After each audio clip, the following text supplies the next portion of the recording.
everybody. This is Terry Nance. I want to welcome you to 8 Minutes Strong with the Armor Bearer. I trust you're having a blessed day today, and I just speak heaven's blessings all over you.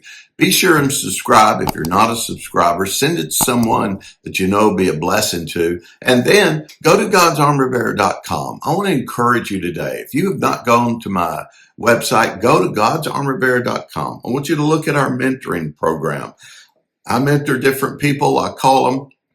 We visit for around an hour and we sow into their lives. So I just encourage you to do so. So just keep your heart open and your minds open, and we'll be able just to speak into your life if you desire to. Then also, you can look at my books, my material. And if you as a pastor or minister, you're interested in having an Armor Bearer conference, what this does, it brings the spirit of unity. It's all about the spirit of unity flowing with the pastor's vision, and you can be a part of that.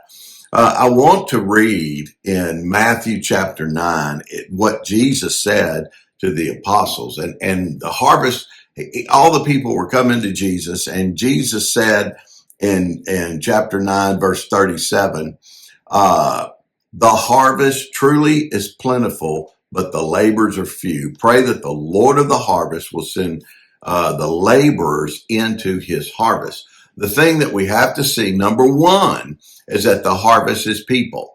This is what Jesus is referring to.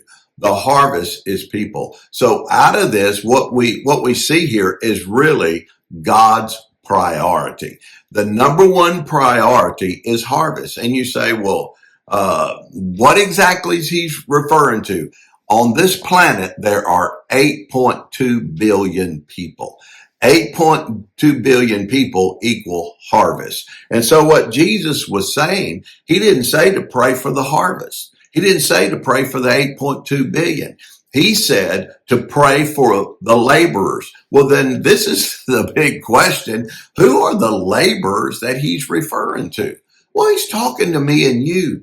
You and I are the laborers. We are the ones that to be real honest, we have to see the needs. You know, I always say this, find a need and fill it in the local church. Find a need. And that doesn't refer to everybody in the church is going to be in ministry of helps, but it refers to your marketplace. Wherever you go into your marketplace, it's not about complaining, oh God, let me just work with a whole bunch of Christians. That is not even scriptural. You are the light and you are the salt.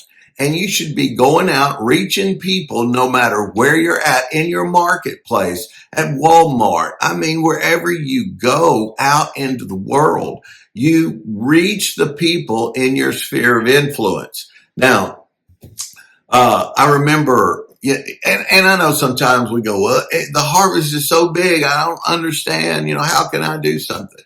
Well, I had a guy that I traveled with a couple of times, and I went to Sri Lanka, which is the teardrop nation below India. And I remember when we went into Sri Lanka, oh, the need is unbelievable. I remember driving in at midnight, we'd been ministering out, coming in, and your heart just broke. I can't imagine to the degree that Jesus's heart broke, but I know broke my heart.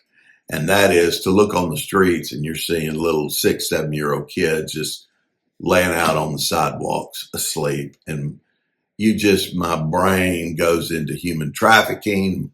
I mean, it was rough. And my heart broke. And the guy who was with me, D.O. Miller, he was a very successful businessman. He was California, owned a construction company. Life was grand. And then he started going to church, and he gave his life to Jesus. And he met a pastor from Sri Lanka, invited him to come. So he went. There's a beautiful hotel that Hilton Hotel on just right there on the Indian Ocean. It's really beautiful. And he went, and he and the pastor were just walking around one day, and he was showing him everything. And he said, man, it was hard to look at. All the need was just overwhelming. And then all of a sudden he looks and he sees a little baby just on the sidewalk in a little carriage. And he said, you know, what is that child doing there? And the pastor said, Dio, welcome to Sri Lanka. They can't take care of the child, so they just put it on the street. And he goes, well, we can't leave that child on the street. He said, Dio, this is common. This is every day. And we do all we can do, but I can't meet the needs of all these kids. And he said, well, I can't let this pass. So he took the child. They found a family that day, and he said, I'll support her. I'll send you money for taking care of her. I'll put her through school. I'll put her through college. And he set up an account for her. And he said he went back to the hotel, and that night he couldn't sleep. I mean, he was broken. And so he got up and he fell on the floor and he was just weeping, going, God, I mean, what do I do? My mind, I can't handle this. There's just too much. There's too much. And all of a sudden, in the middle of that, he heard the Spirit of the Lord.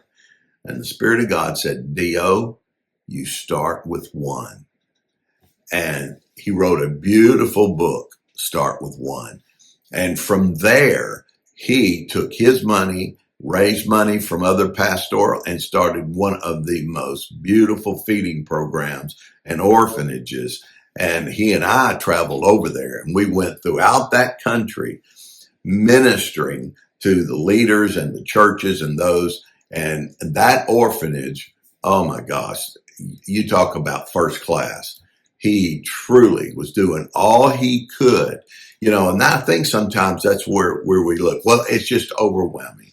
It's just overwhelming. And I've just got to go hide myself away. I just can't take what's happening to the world. No, that's not the call of God. The call of God is throw you out in the harvest, because the word thrust, that's what it means. Jesus said to pray that the Lord thrust us in the harvest. So there is a thrusting that's coming. God has his hand on you, and you are part of it.